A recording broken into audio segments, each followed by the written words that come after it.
الحمد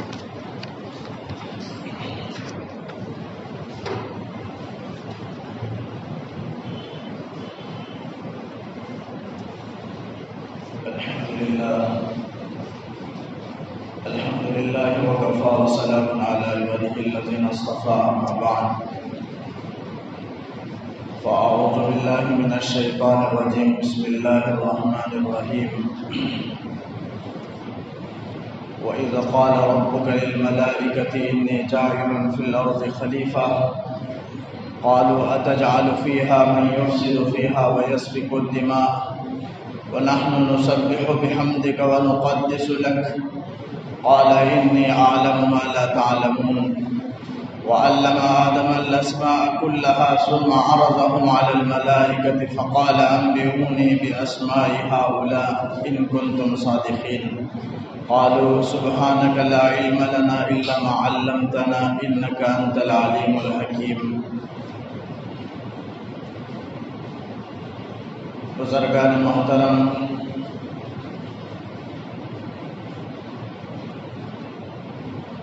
قرآن کریم کے اس چوتھے رکوع میں سورہ بقرہ کا چوتھا رکوع ہے. اللہ تعالیٰ نے تخلیق آدم کے واقعے کو بیان فرمایا. ہمارے جد امجد حضرت آدم علیہ نبینا علیہ السلام جو انسان اول تھے، نبی اول تھے، اللہ نے ان کی تخلیق کی. اس رکوع میں ان کی تخلیق کے واقعے کو بیان کیا. فرمایا وَإِذْ قَالَ رَبُّكَ لِلْمَلَائِكَةِ، وہ وقت جب کہ تیرے رب نے کہا ملائکہ سے. وَإِذْ اس وقت کو یاد کرو. قَالَ رَبُّكَ جب کہ تیرے رب نے کہا لِلْمَلَائِكَةِ ملائکہ سے. ملائکہ ملک کی جمع ہے. ملک کے معنی فرشتے کے ہیں. فرشتے یہ بھی اللہ تعالیٰ کی مخلوق ہیں، نورانی مخلوق ہیں. اللہ نے نور سے بنایا. ان کا مسکن آسمان ہے، ملائے اعلیٰ ہے، اوپر رہتے ہیں، آسمانوں کے اوپر ان کی رہنے کی جگہ ہے. یہ اللہ تعالیٰ کے فرما بردار مخلوق ہیں. نافرمانی اللہ کی نہیں کر سکتے. لا یعصون اللہ ما امرہم، اللہ کے حکم سے سرتابی اور سرکشی نہیں کر سکتے. یہ اللہ کے حکم کے ہمیشہ تابعدار اور فرما بردار رہتے ہیں. اللہ تعالیٰ نے نور سے انہیں بنایا. یہ نورانی مخلوق ہے اور انسان اسے دیکھ نہیں سکتا. اور یہ باریک لطیف جسم ہے جسے انسان دیکھ نہیں سکتا، ہر شکل اختیار کر سکتے ہیں. تو فرشتوں سے اللہ تعالیٰ نے فرمایا جو معصوم ہیں گناہوں سے. لیکن دنیا میں ایسی بھی مخلوق ہیں جو فرشتوں کو بھی دیوتا مانتے ہیں. بالکل گمراہی ضلالت کا یہ عالم ہے کہ جو اللہ کی نورانی مخلوق فرشتے ہیں جن کو اللہ نے اپنی اطاعت و فرما برداری میں لگا رکھا ہے. فرشتوں کی مخلوق ہے دنیا میں ایک اللہ کے مخلوقات میں سے ایک مخلوق، اللہ کے بندوں میں سے ایک فرشتوں کو بھی دیوتا کا درجہ قرار دیتے ہیں اور بعض فرشتوں کو اللہ کی بیٹیاں قرار دیتے ہیں. یہ سب باطل ہیں. اللہ تعالیٰ مالک حقیقی، خالق حقیقی، معبود حقیقی ہے.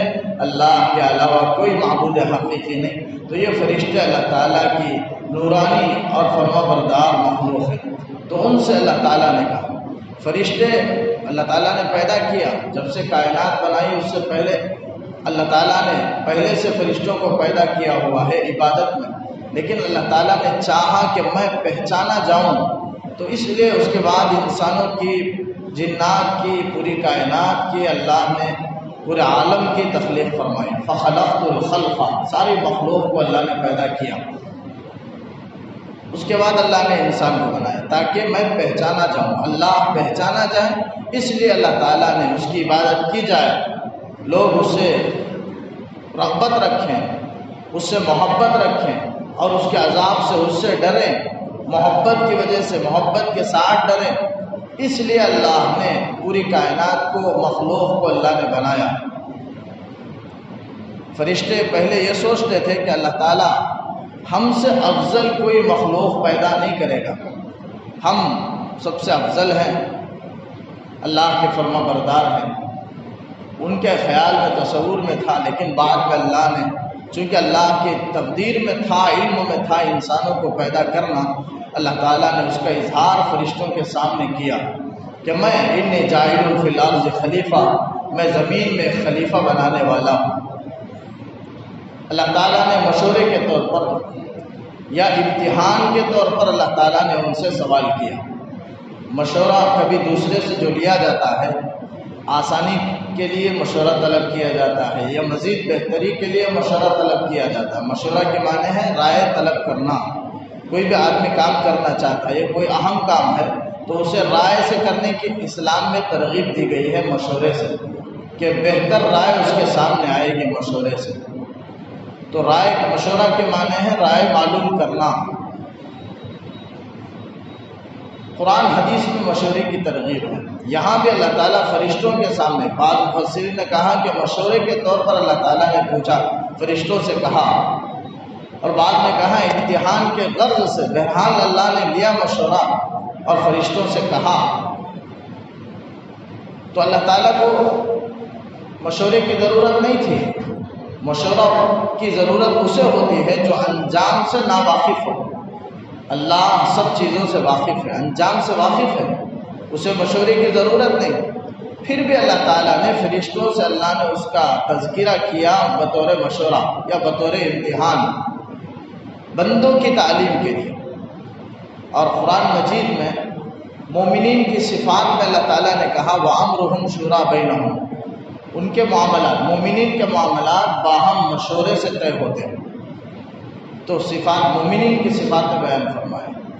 تو مشورہ کہ اللہ تعالیٰ نے اس میں خیر و برکت رکھی ہوتی ہے، لہذا اسی کی تعلیم کے لیے اللہ تعالیٰ نے یہاں فرشتوں سے بطور مشورہ کے اس کا تذکرہ کیا۔ اور پھر اللہ کے رسول صلی اللہ علیہ وسلم کو بھی اللہ نے حکم دیا کہ اے نبی آپ مشورہ کریں صحابہ سے، وشاورہم فی الامر۔ یہ غزوہ احد کے سلسلے میں آئے تھے۔ غزوہ احد میں چونکہ مسلمانوں کو شکست ہوئی تو صحابہ اکرام بہت رنجیدہ تھے، غمگین تھے اور بہت احساس تھا، نادم تھے، اپنی غلطی کا انہیں احساس تھا، پریشان تھے، دل ٹوٹا ہوا تھا، رنجیدہ تھے۔ تو ان کی دل جوئی کے لیے اللہ نے حکم دیا نبی کو کہ وشاورہم فی الامر، اے نبی صلی اللہ علیہ وسلم دل جوئی کے لیے ان سے مشورہ کریں۔ تو اللہ کے رسول صلی اللہ علیہ وسلم نے صحابہ سے مشورہ فرمایا، جبکہ آپ کو بھی مشورے کی ضرورت نہیں ہے، اللہ کو بھی ضرورت نہیں، اللہ کے رسول صلی اللہ علیہ وسلم کو بھی ضرورت نہیں، اس لیے کہ سب کام جو بہتر ہوں گے وہی کے ذریعے سے آپ کو بتا دیا جاتا تھا۔ جو آپ حضرت جبرائیل آتے تھے بتا دیتے، تو آپ کو بھی ضرورت نہیں تھی، لیکن امت کی بندوں کی تعلیم کے لیے اللہ نے بھی مشورہ فرمایا فرشتوں سے، اور اللہ کے رسول صلی اللہ علیہ وسلم کو بھی حکم ہوا صحابہ سے مشورہ کرنے کا۔ تو مشورے کے اندر اللہ تعالیٰ خیر و برکت رکھی ہوئی ہوتی ہے، اس کے بے شمار فوائد ہیں، برکات ہیں۔ آپ صلی اللہ علیہ وسلم بھی مشورہ کیا کرتے تھے صحابہ سے، جیسے روایتوں میں آتا ہے عشاء کے بعد حضرت ابو بکر صدیق رضی اللہ عنہ سے کوئی اہم معاملہ ہوتا تو ان کو بلاتے اور ان سے مشورہ فرماتے۔ آپ صلی اللہ علیہ وسلم عشاء کے بعد کوئی کام نہیں کرتے تھے، عشاء کے بعد جلد سونے کی آپ فکر کرتے، عشاء کی نماز سے فارغ ہوتے، دنیا کے کوئی کام میں آپ مشغول نہیں ہوتے تھے، فوراً آپ سونے کی فکر کرتے تھے۔ یہی سنت ہے، رات دیر تک جاگنا یہ سنت کے خلاف ہے، رسول اللہ صلی اللہ علیہ وسلم کی عادت کے خلاف ہے۔ آپ صلی اللہ علیہ وسلم کی عادت شریفہ تھی عشاء کے بعد فوراً سونے کی فکر کی۔ اگر کوئی اہم معاملہ ہوتا تو آپ صلی اللہ علیہ وسلم عشاء کے بعد حضرت ابو بکر کو بلاتے اور ان سے مشورہ فرماتے، اور اس کا تذکرہ حضرت عمر نے فرمایا۔ حضرت عمر کہتے ہیں کہ آپ صلی اللہ علیہ وسلم عشاء کے بعد حضرت ابو بکر سے مشورہ لیتے تھے اور میں بھی ساتھ ہوتا تھا، یعنی آپ صلی اللہ علیہ وسلم دونوں سے مشورہ لیتے تھے، حضرت ابو بکر سے بھی حضرت عمر سے بھی۔ لیکن حضرت عمر کی یہ کیا ادب ہے، کمال علمی ہے، کمال اخلاق ہے کہ وہ یہ فرما رہے ہیں کہ اللہ کے رسول صلی اللہ علیہ وسلم مجھ سے مشورہ فرماتے، ایسا نہیں کہتے، ادب کے خلاف ہے۔ اچھے کام کی نسبت بڑوں کی طرف کرنا چاہیے، آداب میں سے ہے۔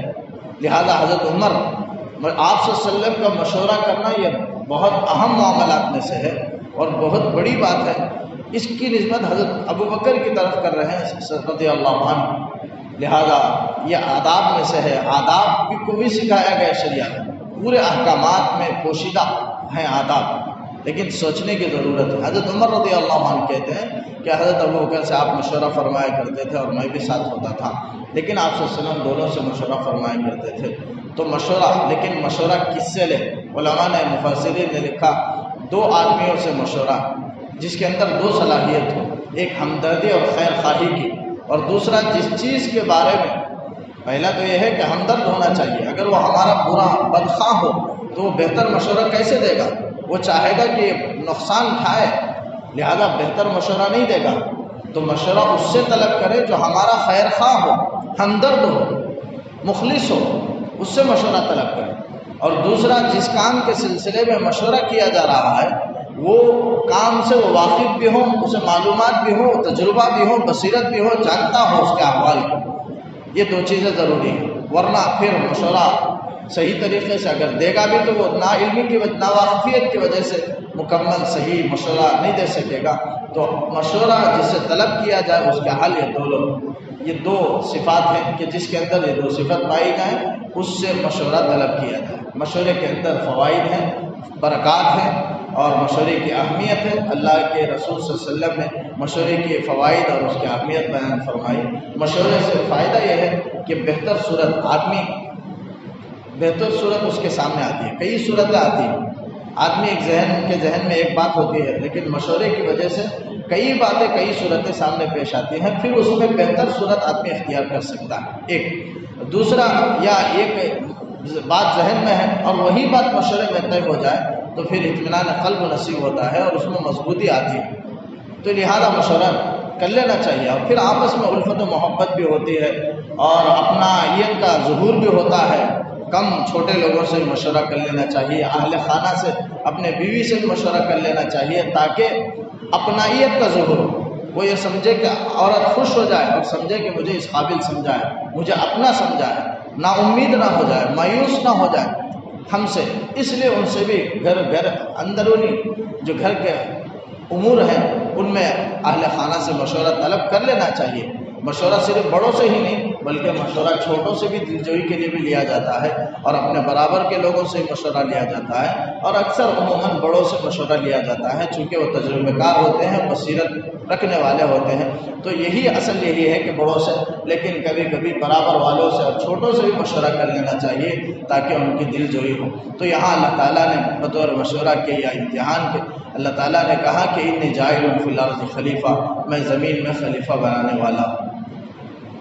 خلیفہ کہ اس کا معنی ہے نائب، اللہ اپنا نائب بنانا چاہتا ہے، اور اللہ ان کا نائب انسان ہوگا، انسانوں میں اشرف المخلوقات ہے، اور وہ انسانوں میں سب سے پہلے حضرت آدم علیہ السلام اللہ نے بنایا، آدم علیہ السلام کو خلیفہ بنایا، ان کی تخلیق فرمائی، مٹی سے اللہ نے بنائی، سب سے پہلے انسان کو اللہ نے مٹی سے بنایا، چونکہ جد امجد اور اصل مٹی ہے اس لیے انسانوں کو مٹی سے بنایا، اس طرح کہہ دیا جاتا ہے، ورنہ پہلے انسان کو مٹی سے بنایا، بعد میں اللہ نے نطفے سے جو ایک سے دوسرے کی طرف منتقل ہوتا ہے، پھر ماں کے رحم میں وہ نطفہ ہوتا ہے، جیسے اللہ نے کہا ثم خلقنا النطفہ، ہم نے نطفے کو پیدا کیا، ماں کے رحم میں پہنچایا، فخلقنا العلقہ فخلقنا النطفۃ علقۃ، نطفے کو علقہ بنایا، جون بنایا، ایک خون کا لوتھڑا بنایا، پھر اس کے بعد اللہ تعالیٰ نے فخلقنا العلقۃ مضغہ، پھر اس کے بعد گوشت کا لوتھڑا، فخلقنا المضغۃ عظاما، پھر گوشت کے لوتھڑے پر اللہ نے ہڈیاں چڑھائی، فکسونا العظام لحما، پھر ہڈیوں پر گوشت کو اللہ نے بنایا۔ یہ اللہ نے ترتیب بیان فرمائی ایک آیت میں، تو 18 پارے کی آیت ہے، اس میں اللہ تعالیٰ نے انسان کی تخلیق کے مراتب کو بیان فرمایا۔ تو اس طرح اللہ نے انسان کی تخلیق کی، جب مٹی کا پتلا اللہ نے بنایا اس میں اللہ نے اپنے روح میں سے پھونکا، ونفخت فیہ من روحی، جیسے شاہ عبدالعزیز صاحب رحمۃ اللہ علیہ لکھتے ہیں کہ جب اللہ نے حضرت آدم علیہ السلام کا پتلا بنا دیا تو ان پر 39 دن تک غموں کی بارش ہوئی، ایک دن خوشی کی بارش اللہ نے کی۔ یہی وجہ ہے کہ ہمارے زندگیوں کے اکثر لمحات کرتے گزر جاتے ہیں اور خوشی کے لمحات بہت کم اور تھوڑے ہوتے ہیں، لیکن اللہ نے بنائی، پھر اس کے بعد روح پھونکی، تو ایک دیکھتا جاگتا ہنستا ایک انسان بن گئے۔ حضرت آدم علیہ السلام جن کو اسی وجہ سے ان کے نسل کے جتنے بھی انسان آئیں گے ہر ایک کو آدمی کہا جاتا ہے، یعنی آدم کی طرف نسبت کر کے یا لگا کر کے آدمی، ہر ایک کو آدمی کہا جاتا ہے۔ تو اللہ نے آدم علیہ السلام کی تخلیق فرمائی اور ان کو خلیفہ بنایا۔ تو انسان کو اللہ نے سب سے بہتر صورت میں ڈھالا، جیسے لقد خلقنا الانسان فی احسن تقویم، بہترین اللہ کی جتنی مخلوقات ہیں سب سے بہتر انداز، بہتر طریقہ، بہتر سانچے میں اللہ نے انسان کو ڈھالا۔ اب یہ جو ڈارون کا نظریہ ہے اس کی تردید ہو گئی۔ اللہ نے انسان کو پیدا کیا، یہ نہیں کہ انسان پہلے بندر کی شکل میں، جانور کی شکل میں تھا جیسے ڈارون کا نظریہ ہے۔ وہ سمجھتے ہیں کہ انسان نہیں تھا، پہلے بندر تھا، پھر اس کے بعد اس کی دم غائب ہو گئی تو وہ انسان بن گیا۔ ایسا نہیں ہے، بلکہ مستقلاً اللہ نے انسان کی تخلیق فرمائی۔ ایک مستقل اللہ نے معزز مکرم مخلوق، اشرف المخلوق اللہ نے مخلوقات، وہ انسان کو اللہ نے بنایا۔ اور سب سے پہلے انسان جو تھے وہ نبی اول تھے۔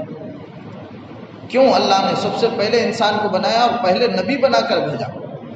اس لیے کہ اس کے بعد اگر نبی پیدا کرتے اور کوئی انسان اس سے پہلے چلا جاتا اس دنیا سے اور نبی بنائے بغیر کوئی اصلاح کے لیے، ہدایت کے لیے کوئی دنیا میں آیا نہیں، تو انسان آخرت میں کہہ سکتا ہے کہ میرے پاس کوئی ہدایت کے لیے نہیں آیا۔ اب اسے حجت وہ اللہ کے ساتھ قائم کرے گا، بچنے کے لیے ہیلا کرے گا۔ تو اس لیے سب سے پہلے انسان کو جو اللہ نے بنایا، بنانے کے ساتھ ساتھ اس کی ہدایت کا بھی اللہ نے انتظام فرمایا۔ تو انسانوں کی تخلیق بعد میں، سب سے پہلے اللہ نے ہدایت کا انتظام فرمایا، پھر انسان کے اللہ نے تخلیق فرمائی۔ تو یہاں خلیفہ کا ذکر ہے۔ خلیفہ سے مراد نائب ہے۔ کس کا نائب؟ یعنی جو کہا جاتا ہے سیکنڈ جو ہوتا ہے، ہر ایک کا اصل بھی ہوتا ہے اور نائب جو ہوتا ہے، وہ نائب اللہ نے اپنا اس روئے زمین میں، یعنی اللہ کے احکامات کو نافذ کرنے کے لیے اس دنیا میں انسان کو اللہ نے اپنا نائب بنایا، تاکہ اللہ کے احکامات کو پورے روئے زمین پر نافذ کرے، اللہ کے نام کو بلند کرے اور اللہ کے نام کو پھیلائے۔ اور اللہ اپنا خلیفے کے طور پر انبیاء کو بھیجا، انبیاء کو بنایا۔ تو جتنے انبیاء آئے انسانوں کے پیدا کرنے کے بعد انسانوں میں، انسان سے پہلے اس روئے زمین میں جنات بستے تھے، اور جنات اچھے بھی تھے برے بھی تھے، اور جو برے تھے انہوں نے خوب فساد پھیلایا ہوا تھا، زمین کو انہوں نے فسادات سے بھر دیا۔ اللہ نے انسان کی تخلیق کا ارادہ کیا، پھر اس کے بعد فرشتوں کو حکم دیا کہ جا کر کے جنات کو زمین سے بھگائیں۔ بعضوں کو قید کیا گیا، بعضوں کو بھگایا گیا، فرشتے آئے بھگائے، اور بعضوں کو جزیرے میں پہاڑوں میں قید کر لیا گیا۔ تو پورے زمین کو خالی کیا گیا اور اس کے اطراف میں جنات کو بھگا دیا گیا۔ بعض پہاڑوں کی طرف، بعض جزیروں کی طرف چلے گئے، بعضوں کو قید کر لیا گیا۔ بہرحال انسان کو بسانے کے لیے اللہ نے زمین کو پاک و صاف کیا، خالی کیا، پھر اس کے بعد انسان کو اس میں بسایا۔ تو پہلے جنات آباد تھے، اللہ نے آدم علیہ السلام کو بنایا، روئے زمین میں بھیجا، جنت میں ٹھہرایا سب سے پہلے، یہ بتانے کے لیے کہ انسان کا اصلی مقام جنت ہے۔ دنیا میں بھیجنا ہے، اللہ کا ارادہ ہے، مشیت ہے، لیکن بتانے کے لیے سب سے پہلے جنت میں ٹھہرایا گیا، تاکہ دنیا میں جانے کے بعد جنت والے اعمال کریں اور اپنے اصلی مقام کی طرف آ جائیں۔ مفسرین نے لکھا کتنے زمانے تک آدم علیہ السلام ٹھہرے، روایتیں کہی ہیں، بعض نے کہا 70 سال، بعض روایتوں میں 130 سال، بعض روایتوں میں اس کے درمیان 100 سال کا فاصلہ تھا، 100 سال کا زمانہ۔ تو 100 سال تک جنت میں حضرت آدم علیہ السلام ٹھہرے رہے۔ پھر اس کے بعد اللہ کی مشیت سے ایسا کرنا ہوا اللہ کی طرف سے، یعنی جنت سے ان کو نکالا گیا، اور یہ نکالنا بھی اللہ کی جانب سے نعمت ہے، اس لیے کہ اللہ نے جو ان کو جنت پہ ٹھہرایا تھا، یہ ملکیت کے طور پر جنت میں نہیں ٹھہرایا تھا، عارضی طور پر اللہ نے ٹھہرایا تھا۔ جیسے آدمی کرائے کے مکان میں جاتا ہے، اب اسے خالی کرنا ہوتا ہے، ایک نہ ایک دن چھوڑنا ہوتا ہے، لیکن جو مکان آدمی خاص بطور ملکیت کے رہے، اسے کبھی اس گھر سے نکلنا نہیں ہوتا ہے۔ تو جنت کو بطور ملکیت کے انسانوں کو عطا کرنا تھا، اس لیے اللہ نے ان کو جنت سے نکالا۔ تو ملکیت کے طور پر جنت دینا تھا، تو اس لیے یہ بھی اللہ کی نعمت ہے۔ عارضی ہو تو یہ نعمت ہے، اس لیے کہ اسے وہاں سے نکلنا ہے۔ لیکن ملکیت کے طور پر مل جائے تو کبھی نکلنا نہیں ہے۔ تو مالک بنانے کے ارادے سے اللہ نے دنیا میں بھیجا، تو یہ بھی اللہ کی نعمت ہے، دنیا میں جنت سے نکالا جانا اور دنیا میں بھیجنا، ایمان عمل صالح کی توفیق دینا، پھر اس کے بعد جنت کا مالک بنا دینا، یہ بھی اللہ کی طرف سے بڑی نعمت ہے، اس لیے کہ اس سے پہلے جو ٹھہرایا تھا عارضی طور پر ٹھہرایا تھا، اسی لیے وہ جنت سے نکالے گئے، ورنہ وہ اگر ملکیت کے اعتبار سے رہتا تو کبھی نہیں نکالے جاتے، تو نکالے گئے تو معلوم ہوا کہ عارضی طور پر اللہ نے ٹھہرایا تھا، لیکن نکالا تو ملکیت کے طور پر جنت کو دینے کے لیے، عطا کرنے کے لیے اللہ نے نکالا تھا، یہ تو نکالنا بھی اللہ کی طرف سے نعمت ہے۔ تو انسان کو اللہ نے خلیفہ بنایا، اور خلیفہ اپنا نائب اللہ نے انبیاء کو بنایا، عام انسان نہیں بلکہ انبیاء اکرام علیہ السلام ہر زمانے میں۔ اس سے پہلے جنات تھے تو ہو سکتا ہے جنات میں کوئی اللہ جنات ہی میں سے کوئی پیغمبر بھیجا ہو، لیکن اس کا تذکرہ قرآن حدیث میں نہیں ہے اور اس کی ضرورت بھی نہیں ہے، اس لیے کہ انسان کے تخلیق سے پہلے کا واقعہ ہے۔ ہو سکتا ہے ضرور ہوگا، اس لیے کہ ان کی ہدایت، اس لیے کہ مکلف دو ہیں، انسان بھی ہیں جن بھی ہیں۔ جیسے انسان اس کے لیے احکامات کی پابندی، معمورات منہیات سے رکنا ہے اور معمورات کو اپنانا ہے، بالکل یہی حکم جنات کے لیے بھی ہے۔ اور جنات میں جیسے انسان کھاتے ہیں پیتے ہیں اور ان کے توالد اور تناسل ہوتا ہے، ایسے ہی جنات میں بھی وہ بھی کھاتے ہیں پیتے ہیں، ان کی بھی غذائیں ہیں، ان کے بھی توالد اور تناسل ہے، اور ان میں بھی کافر اور مشرک ہے، جیسے انسانوں میں کافر ہے مشرک ہے، ویسے انسانوں میں جیسے جنات میں بھی کافر ہیں مشرک ہیں، اور پھر یہودی ہیں عیسائی ہیں، سب جنات میں بھی ہیں، جیسے انسانوں میں ہے ویسے جنات میں بھی ہیں۔ تو اللہ نے انسان کی تخلیق کی اور اپنا نائب بنایا، انبیاء کو بنایا، ہر نبی آتے رہے اللہ کا نائب بن کر کے، لیکن آخر میں رسول اللہ صلی اللہ علیہ وسلم آئے، آپ اللہ کے آخری خلیفہ اور آخری نبی، جیسے آپ صلی اللہ علیہ وسلم فرماتے ہیں کہ بنی اسرائیل میں اللہ نے نبی کو بھیجتا رہا یہاں تک کہ میں نبیوں کے سلسلے کو ختم کرنے کے لیے میں آیا ہوں، اور میرے بعد اللہ کا کوئی خلیفہ نہیں ہوگا، ہاں میرے خلیفہ ہوں گے اور بہت زیادہ ہوں گے۔ تو جو انبیاء کے علاوہ جو دنیا میں علماء صلحاء میں سے جو بھی خلیفہ بنیں گے وہ خلیفۃ الرسول ہوں گے، خلیفۃ اللہ نے۔ خلیفۃ اللہ تو انبیاء اکرام ہیں اللہ کے خلیفہ، پھر اس کے بعد رسول اللہ صلی اللہ علیہ وسلم آخری اللہ کے خلیفہ ہیں، پھر رسول اللہ صلی اللہ علیہ وسلم جو بھی دنیا میں قیامت تک ہوں گے خلیفہ، اور بہت زیادہ ہوں گے۔ خلیفہ کے معنی بادشاہ، دو لفظ ہے، ایک بادشاہ ہے، خلیفہ ہے۔ خلیفہ اسے امیر المومنین، امیر المسلمین کہا جا سکتا ہے، اور ایک ہے حاکم، بادشاہ جسے ہم کہتے ہیں۔ بادشاہ جو ہوتا ہے وہ اپنے حکم کو دنیا میں نافذ کرتا ہے، چلاتا ہے اپنے قانون کو، لیکن خلیفہ جو ہوتا ہے، امیر المومنین جو کہلاتا ہے، خلیفۃ المسلمین جو ہوتا ہے، وہ اپنے حکم کو زمین میں نافذ نہیں کرتا، بس وہ ایک حاکم تو ہوتا ہے لیکن اللہ کے حکم کو زمین میں نافذ کرتا ہے، قرآن حدیث کے مطابق فیصلہ کرتا ہے، اللہ کے حکم کو نافذ کرتا ہے، اسے خلیفہ کہتے ہیں۔ اور بادشاہ اپنے حکم کو نافذ کرتا ہے، حاکم ہے وہ بھی، لیکن اپنا فیصلہ اپنا حکم چلاتا ہے، اسے بادشاہ کہتے ہیں۔ جو اللہ کے حکم کو چلائے، جو بادشاہ، جو حاکم اللہ کے بادشاہ کو، اللہ کے حکم کو نافذ کرے اور چلائے، اسے خلیفہ کہا جاتا ہے۔ تو جتنے قیامت تک آئیں گے خلیفہ، لیکن وہ سب کے سب خلیفۃ الرسول ہوں گے۔ اب خلیفۃ الرسول یعنی اس امت کے طبقے کو اللہ کے رسول صلی اللہ علیہ وسلم نے قرار دیا۔ یہ امت کو اللہ نے وسط امت، خیر امت کا لقب اور بلند مقام، اس لقب سے اللہ نے نوازا، بہترین لقب سے نوازا، خیر امت کے لقب سے، وسط امت کے لقب سے۔ اور پھر یہ امت کے مجموعے کو اللہ نے مقام عصمت عطا فرمایا، یعنی یہ پوری امت کا مجموعہ یہ گمراہی پر جمع نہیں ہو سکتی۔ جیسے حدیث اللہ کے رسول صلی اللہ علیہ وسلم نے فرمایا، لن تجتمع امتی علی ضلالہ، میری امت کی کثرت اور اس کا مجموعہ کبھی گمراہی پر، ضلالت پر ہرگز جمع نہیں ہو سکتی۔ ایسا نہیں ہو سکتا کہ میری امت کے اکثر لوگ گمراہی پر ہوں۔ یہ مقام عصمت اللہ نے عطا فرمایا امت کے مجموعے کو، لہذا کسی بھی مسئلے پر اگر امت اتفاق کر لے، اجماع کر لے، تو یہ حکم خداوندی کا مظہر سمجھا جائے گا۔ آج کتنے مسائل ہیں، نئے نئے مسائل، جو قرآن حدیث میں نہیں ہیں، لیکن اس مسائل پیش آ رہے ہیں اور قیامت تک پیش آتے رہیں گے، ویسے مسائل کو علماء کا ایک طبقہ، فقہا کا ایک طبقہ آج بھی موجود ہے اور قیامت تک رہیں گے۔ فقہی سیمینار چلتا ہے، اس میں 3 دن ہر سال الگ الگ جگہوں میں، ملکوں میں چلتا ہے، اور اس میں جو نئے نئے مسائل ہیں اسے جمع کیا جاتا ہے، پھر علماء کے فقہا کے حوالے کیا جاتا ہے، قرآن حدیث کے دلائل سے وہ پورے جمع کر کے ایک دن مقررہ وقت پر جمع ہوتے ہیں، اور 3 دن یا کتنے دن وقت طے کر کے جمع ہوتے ہیں، نئے مسائل پر پورے فقہا اس زمانے کے اس مسئلے پر غور و خوض کرتے ہیں اور علت ڈھونڈ کر کے قرآن حدیث میں وہ مسائل پر حکم لگاتے ہیں، اور ایک مسئلے پر اتفاق کر لیتے ہیں، ایک حکم پر، کہ اس چیز کا کیا حکم ہے جو درپیش ہے، اس حکم پر اجماع کر لیتے، اتفاق کر لیتے ہیں فقہا۔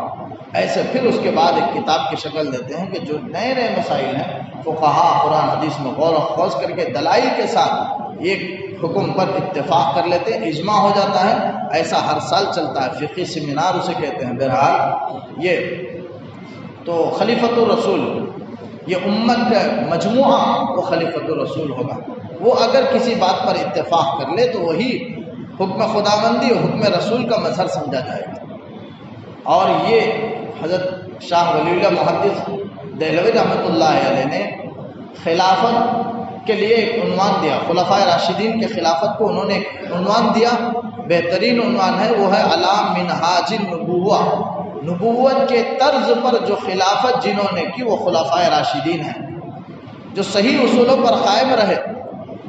حضرت ابو بکر ہے، حضرت عمر ہے، حضرت عثمان غنی، حضرت علی رضوان اللہ تعالیٰ علیہم اجمعین ہیں، یہ ہیں خلفائے راشدین، جن کو خلفائے اربعہ بھی کہا جاتا ہے۔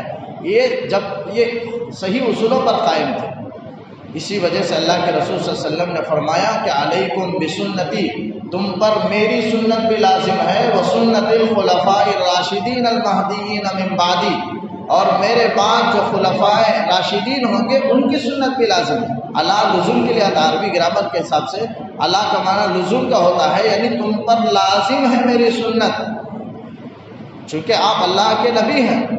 اور پھر اللہ کے نبی صلی اللہ علیہ وسلم خود فرماتے ہیں کہ وسنت الخلفاء الراشدین المہدیین من بعدی، میرے بعد جو خلفاء آئیں گے ان کی سنت بھی تمہارے لیے، ان کی اتباع کرنا بھی تمہارے لیے لازم ہے۔ اب کسی کو سوال ہو سکتا ہے کہ خلفاء راشدین کی سنت کو کیوں اپنائیں؟ کیا وہ نبی ہیں؟ نبی تو نہیں ہیں، تو ہم ان کے طریقے کو کیوں اپنائیں؟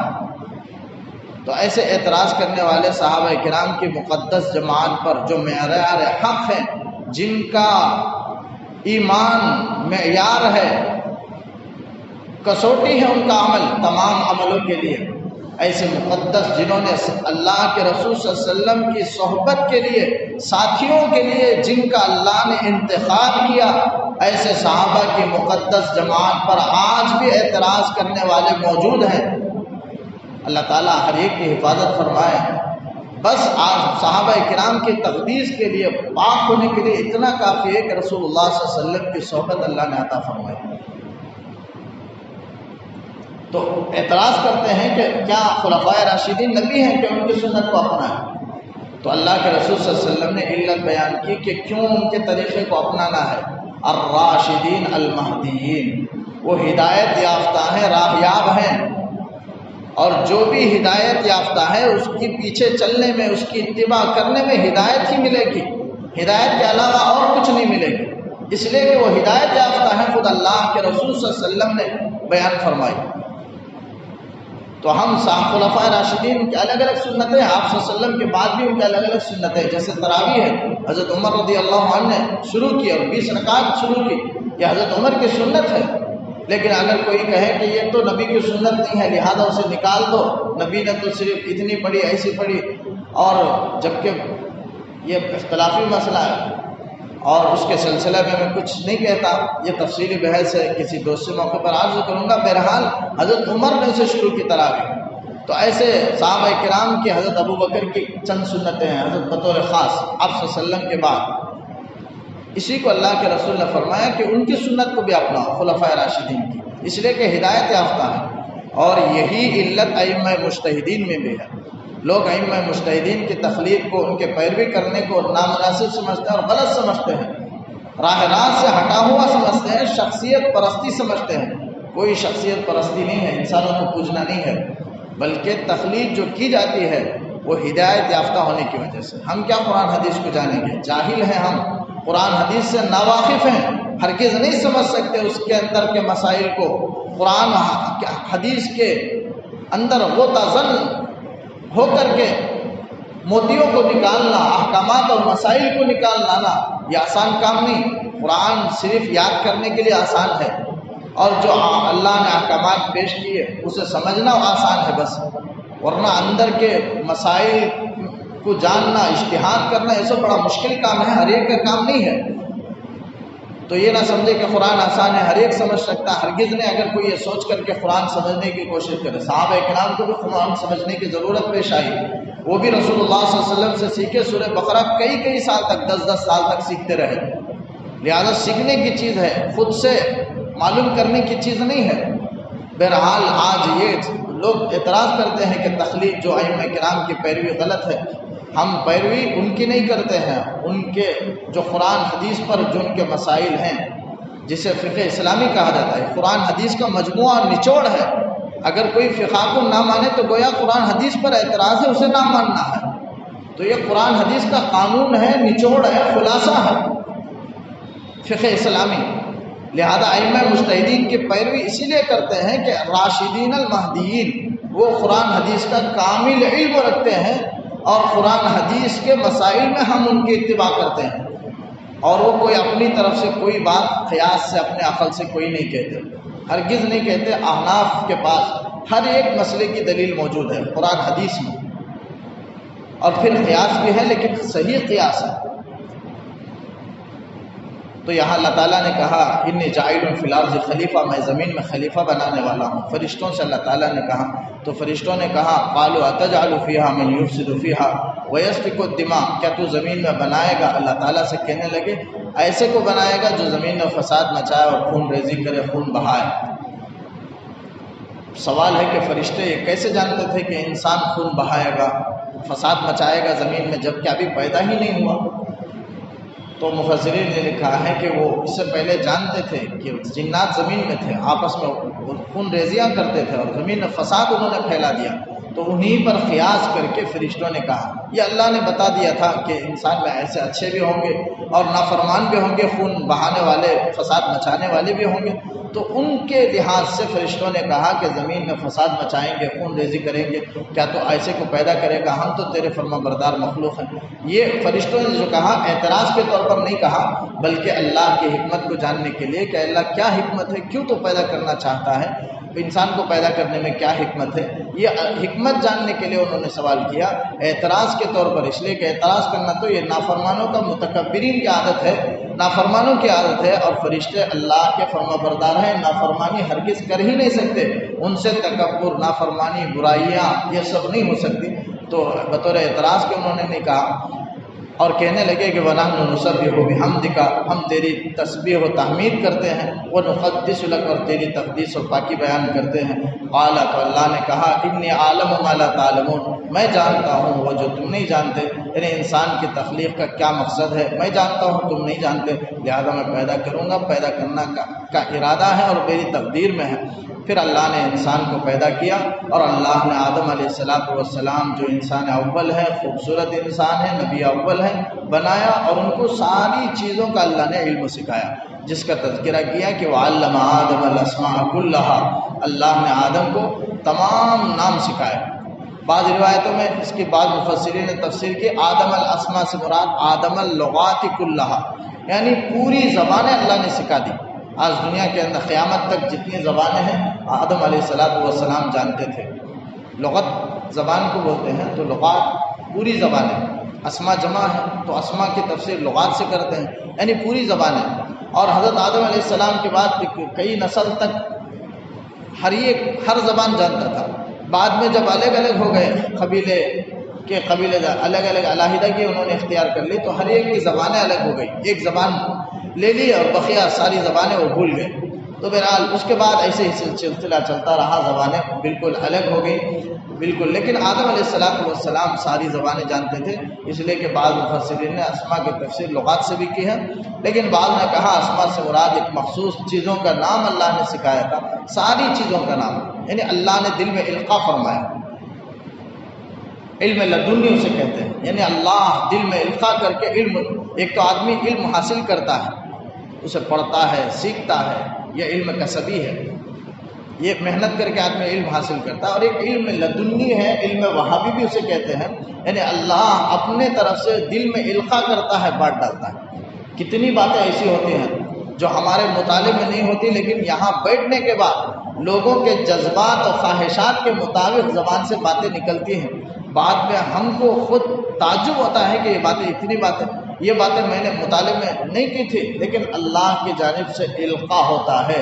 تو بہت سی باتوں میں ویسے اللہ نے القاء فرمایا، یعنی علم ان کے دلوں میں اللہ نے بانٹ ڈالی، ساری چیزوں کا علم کا اللہ نے القاء فرمایا. حضرت آدم علیہ السلام کو سکھلایا. اور آدم علیہ السلام چونکہ نبی تھے، خلافت عطا کرنا تھا، تو خلیفہ بننے کے لیے چونکہ علم کی ضرورت ہے، اس لیے اللہ نے سب سے پہلے علم اللہ نے حضرت آدم علیہ السلام کو عطا فرمایا. آج جو جاہل پیر ہوتے ہیں ان میں پیری مریدیں چلتے ہیں اور خلافت کا مسئلہ ہوتا ہے، جاہل کو بھی مرید بنا دیتے، جاہل کو خلافت عطا کر دیتے ہیں. یہ سب غلط ہے. جاہل خلیفہ نہیں بن سکتا، خلافت کے لیے علم کا ہونا ضروری ہے. جیسے انسان اول حضرت آدم علیہ السلام کو اللہ نے خلیفہ بنایا اور خلافت کے لیے علم کی ضرورت ہے، تو اللہ نے سب سے پہلے پوری چیزوں کا اللہ نے علم عطا فرمایا، پھر اس کے بعد اللہ نے انسان کو ان کے دنیا میں بھیجا اور انسان بنایا. تو بہرحال علم کی ضرورت ہے. تو یہاں آدم علیہ السلام تو اللہ نے سکھایا، حضرت آدم نے سیکھا. تو یہاں سیکھنے سکھانے کا سلسلہ ہے، اور یہ سلسلہ مدرسوں میں ہوتا ہے. دینی تعلیم حاصل کرنا، سکھانا، سیکھنا، گویا یہ مدرسے کا کی ابتدا جو ہے، آغاز جو ہے وہاں حضرت آدم علیہ السلام کی تخلیق کی جو مجلس تھی، وہ مجلس ہی وہی مدرسہ ہے. آج جو مدرسے چلتے ہیں، جو اسلام کے دین کے جو حفاظت کے قلعے ہیں، اللہ کی معرفت کے نشانے ہیں، مدارس عربیہ جہاں قرآن حدیث پڑھایا جاتا ہے. ہم مدرسہ جب کہا جاتا ہے تو ہمارے ذہنوں میں یہی آتا ہے کہ وہاں چھوٹی چھوٹی کتابیں، بس کوئی اہمیت نہیں ہوتی. یہ سمجھتے ہیں کہ بس نورانی قاعدہ قرآن پڑھایا جاتا ہے یا حفظ کرایا جاتا ہے. ایسا نہیں، یہ تو حفظ کا مدرسہ ہے کہ قرآن دیکھ کر ناظرہ پڑھایا جاتا ہے اور حفظ کرایا جاتا ہے. یہ بھی مدرسہ ہے. لیکن مدرسہ صرف وہی نہیں، بلکہ قرآن کی تفسیر جتنے، جیسے اسکولوں میں، کالجوں میں جب نصاب پڑھایا جاتا ہے اس میں حساب بھی ہوتا ہے، ساری چیزیں فلکیات کے سلسلے میں سائنسی تحقیقی کی باتیں ہوتی ہیں. وہ سارے فن، ساری باتیں مدارس عربیہ میں بھی ہوتی ہیں، وہ سارے فن، لیکن وہ عربی میں ہوتے ہیں. بس وہ انگریزی میں ہوتے ہیں اسکولوں میں، کالجوں میں، لیکن ہمارے یہاں وہ عربی میں. اس میں حدیث کی پوری کتابیں سیاہ ستہ پڑھائی جاتی ہیں، بخاری، مسلم، ترمذی، ابو داؤد، نسائی، یہ حدیث کی سیاہ ستہ کی. اس کے علاوہ کی بہت ساری حدیث کی کتابیں، مشکات ہیں، ریاض الصالحین، بہت ساری کتابیں پڑھائی جاتی ہیں. اور قرآن کی تفسیر پڑھائی جاتی ہے. نصاب ہوتا ہے، 3 سال میں اسے 10 پارہ کر کے مکمل کیا جاتا ہے. بہرحال نصاب میں رکھا جاتا ہے اور تعلیم اس کی ہوتی ہے. بہرحال مکمل ہو یا نہ ہو، کبھی وقت کے تقاضے کی وجہ سے، جیسے وقت یہاں دیا جاتا ہے وہاں بھی وقت ہے، ہر دن 50 گھنٹے کا، 50 منٹ کا، اس کے اندر تفسیر پڑھانا ہوتا ہے. اور ہر دن بھی اگر پڑھائے تو پھر مکمل پورے سال میں 3 پارہ یا 4 پارہ ہی ہوتا ہے، 5 پارہ. اگر پھر دوسرے اوقات میں بھی اگر پڑھائیں، مغرب بعد، عشاء بعد بھی مدارس میں تعلیم ہوتے ہیں قرآن کی تفسیر کے اور حدیث کی، اسے مکمل کرانے کی کوشش ہوتی ہے. بہرحال بہت ساری چیزیں مدارس میں پڑھایا جاتا ہے. مجھے عرض کرنا، مدرسہ سے صرف یہ نہ سمجھیں کہ وہاں نورانی قاعدہ یا قرآن پڑھایا جاتا ہے، نہیں، بلکہ پوری شریعت کی پوری تعلیم دی جاتی ہے، مسائل پورا سکھایا جاتا ہے. وہاں قرآن حدیث کی باتیں معلوم کرائی جاتی ہیں. تو وہاں اللہ نے یہ سب سے پہلے مدرسے کی ابتدا. پھر اس کے بعد رسول اللہ صلی اللہ علیہ وسلم، وہ تو اللہ کے دربار میں ہو کہ آدم علیہ السلام متعلم ہے، اللہ معلم ہے، سکھا رہا ہے، سکھایا ہے، وعلمہ سے معلوم ہوا، وہ ایک مدرسہ ہے. اس کے بعد وہ آدم کو سجدہ کرانے کا موقع آیا، تاج پوشی کا، جسے دستار بندی کہتے ہیں.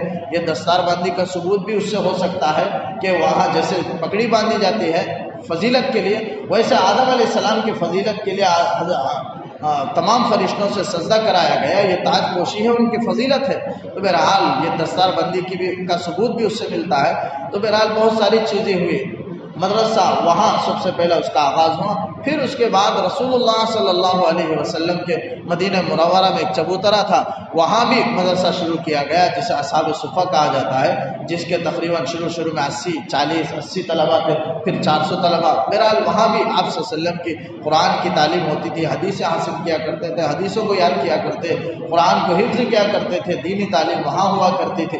تو بہرحال یہ بھی یہ اصحاب صفہ ہے۔ اس کے بعد یہ جتنے مدارس جو پھیلے ہوئے دینی مراکز، یہ سب اسی کے نقل ہے، یہ اسی کے شکلیں ہیں۔ تو اس کا ثبوت اس سے ملتا ہے۔ وعلم آدم الاسماء، اللہ تعالیٰ نے تمام چیزوں کے نام سکھلائے۔ ثم عرضهم على الملائکہ، پھر اللہ تعالیٰ نے آدم کو ملائکہ کو پیش کیا۔ فقال، پس فرمایا، انبئونی باسماء هؤلاء، تم ان چیزوں کے نام بتاؤ، ان کنتم صادقین، اگر تم سچے ہو۔ جو اللہ نے سکھایا فرشتوں سے اللہ نے پوچھا، اس لیے کہ تم سمجھتے تھے کہ تم افضل ہو، اور تم نے آدم علیہ السلام کی پیدائش پر تم نے مجھ سے کہا تھا کہ اتجعل فیہا من یفسد فیہا، لہذا اگر آدم سے تم افضل ہو تو تم بتاؤ نام، ان کنتم صادقین۔ تو وہ کہنے لگے فرشتے، سبحانک لا علم لنا، اے اللہ تیری ذات تو پاک ہے، لا علم لنا الا ما علمتنا، تو نے جتنا ہمیں سکھایا اتنا ہی ہمارے پاس علم ہے، اس کے علاوہ اور کچھ نہیں، انک انت العلیم الحکیم۔ انہوں نے بس لا علم کا اظہار کیا، اللہ کی تقدیس، تسبیح، پاکی اللہ کی بیان کی، اور فرمایا کہ تو جسے مقام عطا کرے مقام عطا کرے، تو جسے فضیلت دے اسے فضیلت ملے۔ تو یہاں آدم کو تو نے فضیلت دی ہے۔ پھر اس کے بعد آدم علیہ السلام کو کہا کہ انبئہم باسمائہم، ان کے نام بتاؤ۔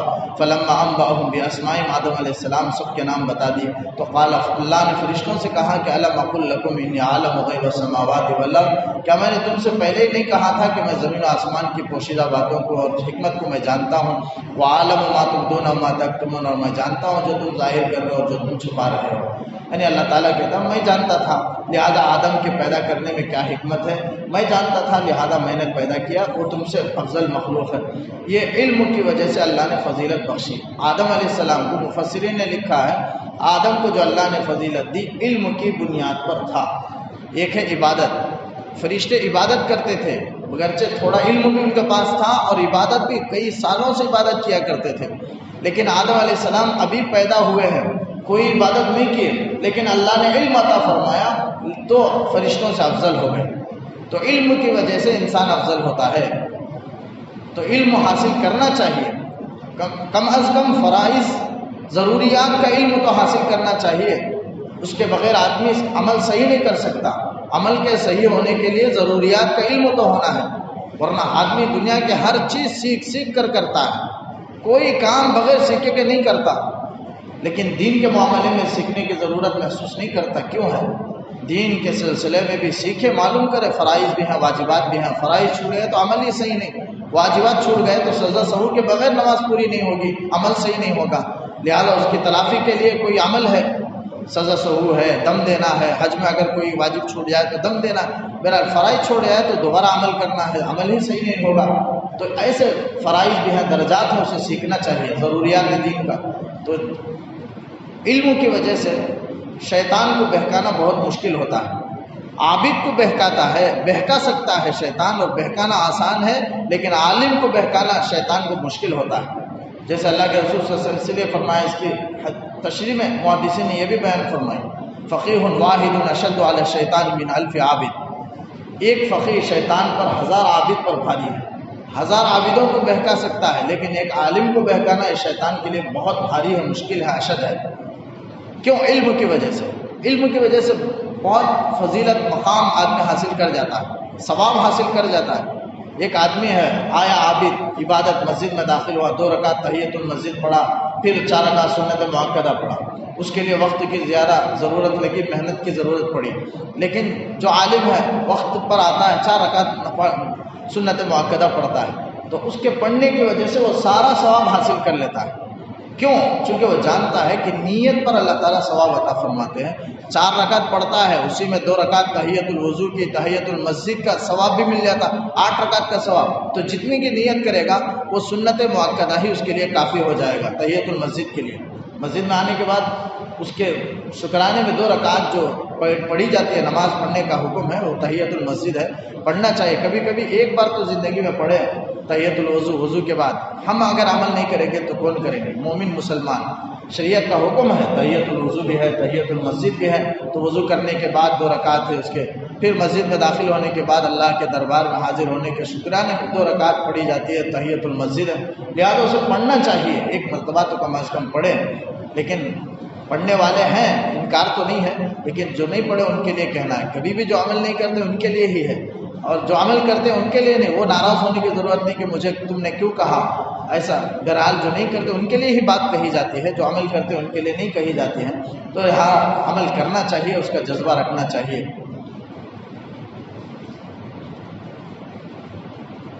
تو یہاں اللہ نے کہا کہ میں فرشتوں کو پیدا کیا، یہ آدم کو پیدا کیا، ایسے مخلوق کو پیدا کیا جس کو تم نہیں جانتے۔ تو علم کی وجہ سے میں عرض کر رہا تھا کہ علم کی وجہ سے اللہ نے فضیلت عطا فرمائی۔ تو عالم آتا ہے، رکعت نیت کر لیتا ہے تحیۃ المسجد کی، اسی میں سنت مؤکدہ میں، تو اسے ثواب زیادہ مل جاتا ہے۔ لیکن عابد علم نہ ہونے کی وجہ سے زیادہ عمل کرنے کی ضرورت پڑتی ہے، اور شیطان کا بہکانا اس کے لیے آسان ہوتا ہے۔ تو لہذا علم حاصل کرنا چاہیے، علم کی ضرورت ہے۔ بعض لوگ عبادت گزار ہوتے ہیں، لیکن کوئی عالم، کوئی طالب علم سنت نہیں پڑھتا ہے، کوئی نہیں پڑھتا، تو اسے اب کمتر اور حقیر نہیں سمجھنا چاہیے۔ یہ اور بات ہے کہ تعلیم کے لیے کہیں، اس کے تاکید کے طور پر کہہ سکتے ہیں، لیکن اسے حقیر نہیں سمجھ سکتے۔ ایسا نہیں کرنا چاہیے کہ وہ علم حاصل کرنے کے باوجود، عالم ہونے کے باوجود وہ نوافل کی کثرت نہیں کرتا، میں نوافل کی کثرت کرتا ہوں اور میں بہتر ہوں، ایسا سوچنے کی ضرورت نہیں۔ اس لیے کہ عبادت کی وجہ سے آدمی کو فضیلت یہاں نہیں ملی، بلکہ علم کی وجہ سے اللہ نے فضیلت عطا فرمائی۔ تو یہاں وعلم آدم الاسماء میں اللہ نے بتایا کہ آدم علیہ السلام کو جو فضیلت ملی ہے وہ علم کی بنیاد پر ہے، لہذا علم حاصل کرنے کی کوشش کریں، عبادات بھی کریں، لیکن ساتھ ساتھ علم بھی حاصل کرنے کی کوشش کریں۔ حدیث کا علم حاصل کریں، قرآن کا علم حاصل کریں، مسائل کا علم حاصل کریں، فرائض اور واجبات کا علم حاصل کریں، ضروریات دین کا علم حاصل کریں، یہ تو ضروری ہے، ورنہ پھر اگر مومن عمل نہ کرے تو کون کرے گا؟ لہذا ایک ایک حاصل کرتے رہے اور عمل کے لیے اپنے دل میں ارادہ کرتے رہیں اور عمل شروع کرتے رہیں۔ پھر آگے فرمایا وَإِذْ قُلْنَا لِلْمَلَائِكَةِ اسْجُدُوا۔ انشاءاللہ کل اس کی تفصیل اور تفسیر کی جائے گی۔ اللہ تعالیٰ سے دعا ہے کہ سنی ہوئی باتوں پہ کہنے سننے سے زیادہ عمل کی توفیق دے، قرآن سے سچا تعلق، سچا عشق نصیب فرمائے، قرآن پر عمل کی توفیق دے اور عمل کرنا ہمارے لیے اللہ آسان کرے۔ اللهم صل على سيدنا محمد وعلى آل سيدنا محمد وبارك وسلم عليه۔ ربنا آتنا في الدنيا حسنة وفي الآخرة حسنة وقنا عذاب النار۔ ربنا ظلمنا أنفسنا وإن لم تغفر لنا وترحمنا لنكونن من الخاسرين۔ اللهم إنا نسألك الجنة ونعوذ بك من النار۔ اللهم إنا نسألك رضاك والجنة ونعوذ بك من غضبك والنار۔ وصلى الله تعالى وسلم على خير خلقه ونور عرشه سيدنا ومولانا محمد وعلى آله وأصحابه أجمعين برحمتك يا أرحم الراحمين، والحمد لله رب العالمين۔